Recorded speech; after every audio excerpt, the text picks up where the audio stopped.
Charles Algernon Fryatt, December 2, 1872 to July 27, 1916, was a British mariner who was executed by the Germans for attempting to ram a U-boat in 1915. When his ship, the SS Brussels, was captured off the Netherlands in 1916, he was court-martialed and sentenced to death, although he was a civilian non-combatant. International outrage followed his execution near Bruges, Belgium. In 1919, his body was reburied with full honors in the United Kingdom. Fryatt was born on December 2, 1872 in Southampton, the son of Charles and Mary Fryatt. He attended Fremantle School in the late 1870s. In 1881, Fryatt's family lived at 22 Trinity Terrace in St. Mary's, Southampton, but later moved to Harwich, Essex, where he attended the Corporation School. He and his wife, Ethel, had 7 children, 6 girls and 1 boy. The children were Olive, Victoria, Doris, Vera, Mabel, Charles and Dorothy. The younger Charles later followed his father into the Merchant Navy, training at HMS Worcester. On leaving school, Fryatt entered the Mercantile Marine, serving on SS County Antrim, SS Ellenbank, SS Marmion, and SS Harrogate. In 1892, Fryatt joined the Great Eastern Railway as a seaman on SS Ipswich. Fryatt's father had been the first officer on SS Cambridge. Fryatt rose through the ranks, serving on various ships. His first command was SS Colchester. In 1913, he was appointed master of SS Newmarket. On March 3, 1915, Fryatt's command, SS Wrexham, a Great Central Railway ship, was attacked by a German U-boat. The ship was chased for 40 nautical miles, 74 kilometers. With deckhands assisting the stokers, the vessel made 16 knots, 30 kilometers per hour, when it would normally have been pushed to make 14 knots, 26 kilometers per hour. Wrexham arrived at Rotterdam with burnt funnels. The Great Eastern Railway presented Fryatt with a gold watch for this feat. The watch was inscribed "Presented to Captain C.A. Fryatt by the chairman and directors of the G. Railway Company as a mark of their appreciation of his courage and skillful seamanship on March 2, 1915. Later that month he was in charge of Colchester when it was unsuccessfully attacked by a U-boat. On March 28, 1915, as captain of the SS Brussels, he was ordered to stop by U-33 when his ship was near the Moss-like vessel. Seeing the U-boat had surfaced to torpedo his ship, Fryatt ordered full steam ahead and proceeded to try to ram U-33, which was forced to crash dive. This action was in compliance with orders issued by Winston Churchill to captains of merchant ships. These orders included treating the crews of U-boats as felons and not as prisoners of war, in consideration of the German Empire's policy of unrestricted submarine warfare. White flags were to be ignored. Churchill's order also stated that survivors from U-boats might be shot if this was more convenient than taking them prisoner. If a captain were to surrender his ship, he would be prosecuted by the British. The Germans became aware of these orders when they found a copy of them upon capturing the SS Van Cruachan in October 1915. For the second action, Fryatt was awarded a gold watch by the Admiralty. The watch was inscribed "Presented by the Lords Commissioners of the Admiralty to Chas Algernon Fryatt, master of the SS Brussels," in recognition of the example set by that vessel when attacked by a German submarine on March 28, 1915. Fryatt was presented with a certificate on vellum by the Lords Commissioners of the Admiralty. He was also praised in the House of Commons. On June 25, 1916, Brussels left Hook of Holland bound for Harwich. Lights were shown from the beach and a flare was fired. A passenger is reported to have remained on deck and signaled to shore. 5 German destroyers surrounded Brussels. The passengers were told to prepare to take to the lifeboats and orders were given for official papers to be destroyed, which was done successfully. Brussels was taken by the Germans, and the radio was destroyed. She was escorted into Zeebrugge and then to Bruges.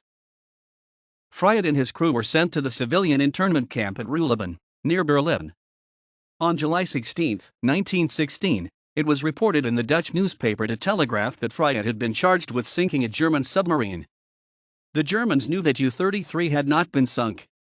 At the time of the trial, she was on active service as part of the Constantinople flotilla. The basis for the charge was the inscriptions on his watches.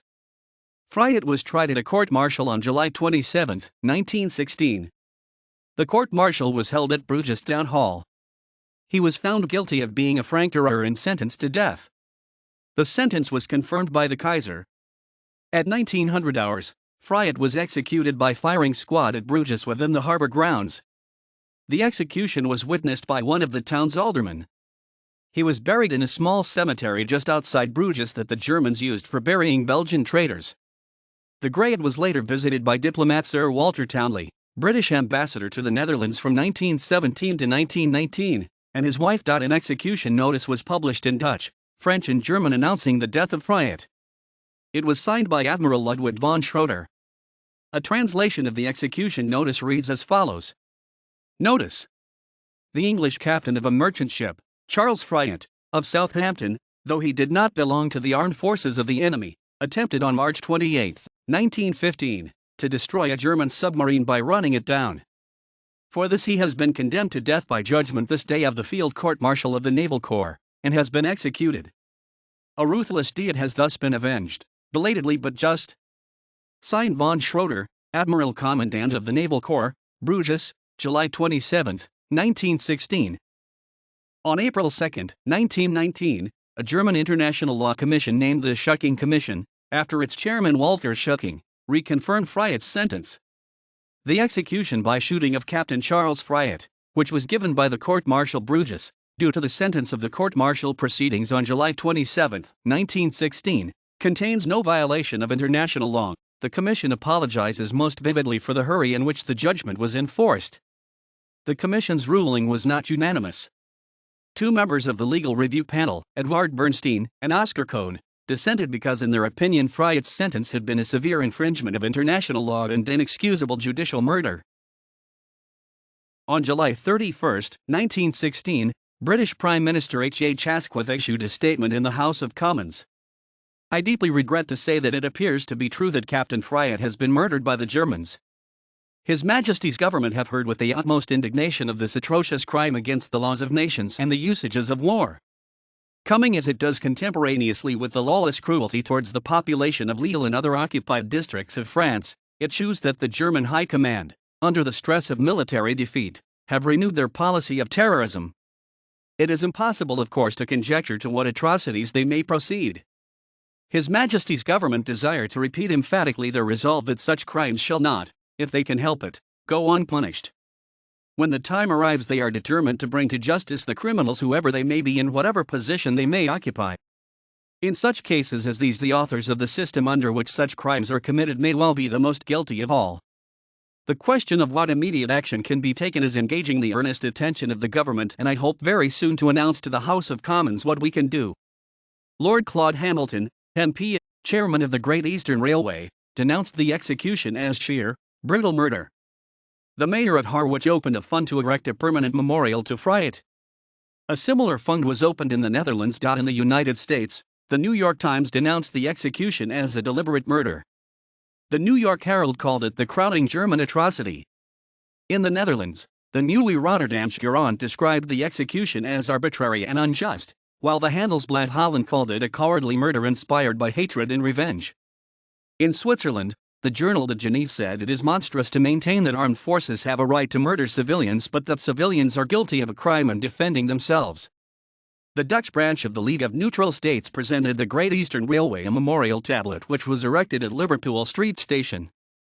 The memorial was unveiled on July 27, 1917, exactly a year after Fryatt's execution. The scrap value of Brussels was donated towards the cost. The Great Eastern Railway awarded Fryatt's widow a pension of £250 per annum. The government granted her an extra £100 per annum pension on top of her entitlement. Fryatt's insurers, the Provident Clerks Association, paid the £300 that Mrs. Fryatt was entitled to immediately, dispensing with the usual formalities. The Royal Merchant Seamen's Orphanage offered to educate 2 of Fryatt's 7 children. The king expressed his indignation and abhorrence at the execution of Fryatt in a letter to Mrs. Fryatt. In the letter, he also wrote, "The action of Captain Fryatt in defending his ship against the attack of an enemy submarine was a noble instance of the resource and self-reliance so characteristic of his profession." The incident inspired an Australian film, The Murder of Captain Fryatt, 1917. In 1919, Fryatt's body was exhumed and returned to the United Kingdom for burial. His coffin was landed at Dover and transported in Southeastern and Chatham Railway PMV number 132 to London. On July 8, 1919, his funeral was held at St. Paul's Cathedral. Hundreds of merchant seamen and widows of merchant seamen and fishermen attended. Representing the government were many members of the Admiralty, the Board of Trade, the Cabinet, and the War Office. The band of the Great Eastern Railway, augmented by drummers from the Royal Marines, played the Dead March. Eternal Father, strong to save and abide with me were sung, and a blessing given by the Bishop of London. The route of the coffin to Liverpool Street Station was lined with people. Fryatt was buried at All Saints Church, Upper Dovercourt. His coffin was carried from the station to the church on a gun carriage. His widow was presented with the insignia of the Belgian Order of Leopold that had been posthumously awarded to Fryatt. Fryatt was also posthumously awarded the Belgian Maritime War Cross. In Zeebrugge there is a street named after Captain Fryatt, where he was held by the Germans. A wing at Dovercourt Cottage Hospital, which is now known as the Captain Fryatt Memorial Hospital, was named in Fryatt's honor. A public house in nearby Parkston is also named in Captain Fryatt's honor. In Canada, the 11,027 feet 3,361 meters high Mount Fryatt, 52°3300 and 117°5435 was named in 1921 in honor of Captain Fryatt. The 10,317 feet 3,145 meters high Brussels Peak, 51°3100 and 117°4920 was named in honor of his ship. In 2016, an exhibition was held at the Masonic Hall, Harwich, to commemorate the 100th anniversary of his execution. The exhibition ran from 23 to July 31.